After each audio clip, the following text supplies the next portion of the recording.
In this video, we're going to be taking a look at Dragon Age the Veilguard and kind of going through the gameplay and dissecting it a little bit for those of you who've already seen the trailer, or if you haven't, this will be the first time seeing the footage. If you didn't know, EA yesterday showed off the first gameplay of this, so we finally get to see what this is going to look like. This is the sequel to Dragon Age Inquisition, which launched in 2014, so it's been about 10 years since the last major Dragon Age game, and this seems to be a direct sequel to that game. It seems like you're picking up sometime after the events of the DLCs from Dragon Age Inquisition, where you find out that Solus is a bad guy and he's doing some bad things, and you are basically on a quest to stop him, and you'll see him throughout the gameplay shown here as he's trying to tear apart the Veil. And I think one of the things you notice immediately about looking at this gameplay is how dark it looks.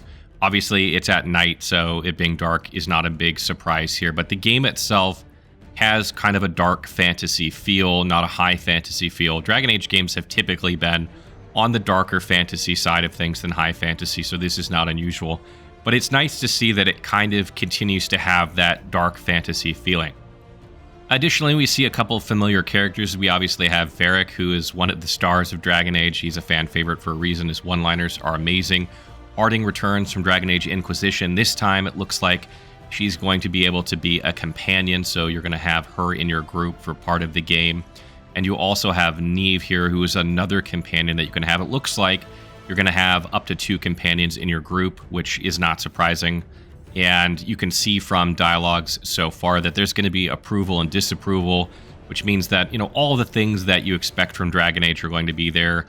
Whether, you're building your relationships with your companions or romancing them, etc.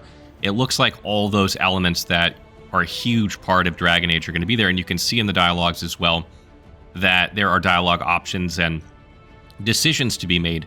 There is one point in the gameplay trailer where you have to pick a character to leave behind and continue onward with the other character. I imagine that there are probably ramifications to that one way or the other. We don't obviously know what those are.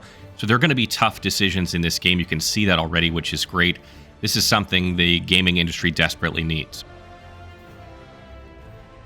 There are very few story-driven RPGs out there these days that have a lot of dialogue options, particularly on this scale, done in this style, with this kind of company backing them. Usually they're, smaller in size and they're more niche in what they do. For instance, if you take a look at like the Outer Worlds, not everyone likes playing first person, and even though that's a very story-driven game with a lot of dialogue options and things like that, it wasn't that dark in my opinion, and I don't think that's a game that you took as seriously as this game, where like if your companion in that game died, you wouldn't care as much as you would in this game or in a game like Mass Effect. We miss games like those, and I think this game is really going to live and die based on how good the storytelling is, how tough those decisions are going to be, and how memorable your experience is with that. Because if you look at the combat itself, the combat is real-time, not unlike Dragon Age Inquisition or Dragon Age 2. It looks a bit better, looks a bit flashier. The rogue, as you can see, which the main character is in this gameplay session, is very quick, very agile, has a lot of rapid attacks, dashing in and out of combat, can also use a bow. One of the things you notice is that his arrows seem to replenish over time, so it doesn't seem like you have to gather arrows or craft arrows or anything like that. Just going to have an infinite resource of arrows that, can be used at will as long as you have enough of them. Otherwise, you have to let them recharge and use them. And there's also a combat wheel that pauses combat when you select a skill to use, so you can figure out who you want to aim it at. And this kind of reminds me of Dragon Age Origins a little bit in this case. It's not like hugely, but I kind of get a little bit of that feeling from seeing that, and I can't wait to see what sort of skills and abilities that you're going to be able to use here. Another thing you notice about combat is the red circles on the ground indicating hostile AoEs. This is pretty standard for games these days, particularly like MMOs or action RPGs, to be able to see where these are going to be so you can get out of the way. It also is apparent from the gameplay that the character has chosen his backstory and made a custom character, so I imagine that there will be a character creator, not unlike Dragon Age Inquisition, which had an actually pretty damn good character creator in my opinion, and that your backstory clearly plays a role in some of the dialogue options. As you can see, this character belongs to the Shadow Dragons. It's It's part of their backstory. There is a bit of dialogue there that includes that, saying, weren't you part of them, etc. So that backstory is going to have an impact on some of the dialogue options, which is, great to see already. And all in all, I think, there are a couple questions out there, for instance, like how do you save? You have health potions in the bottom left that heal you, that look like they replenish like at certain checkpoints or something like that. Are there checkpoints along the way?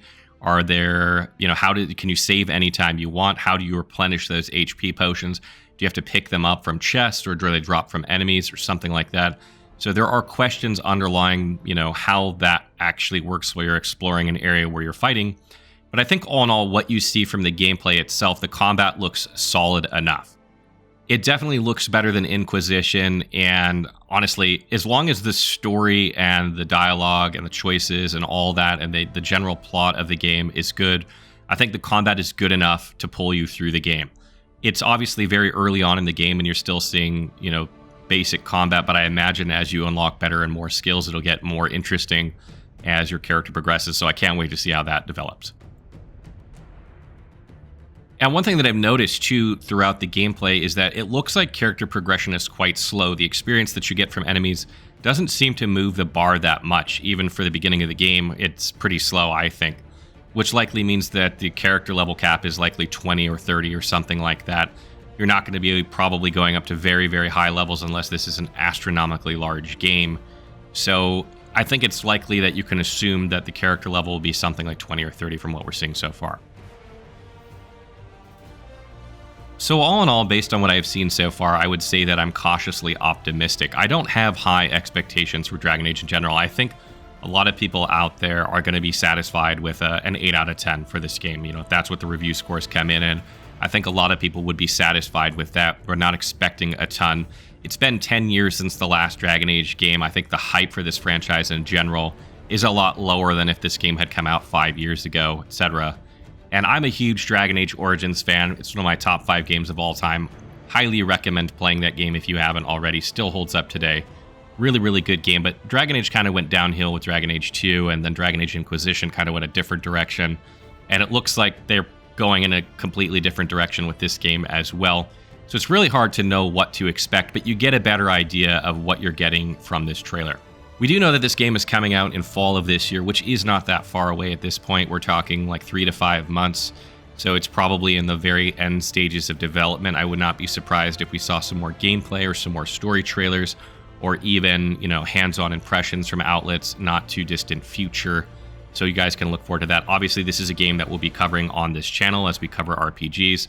And again, from what I've seen so far, it honestly looks like it could be okay. Again, I don't have a ton of expectations for this game, so it's not going to take a lot for them to make me happy with this game. I'm not expecting a Dragon Age Origins again after, Dragon Age 2. That's just simply not going to happen. But if they get something that's, pretty solid, that, is more or less basically what we see here, and it continues like that, I think I will be pleasantly surprised with this game. And depending on how many gameplay hours we get out of it, it could be one of the better games this year for sure.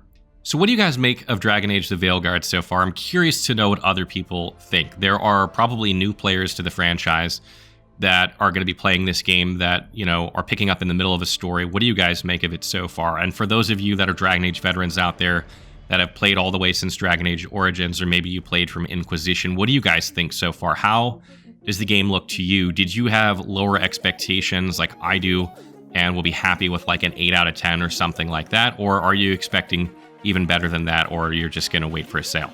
Let me know in the comments below.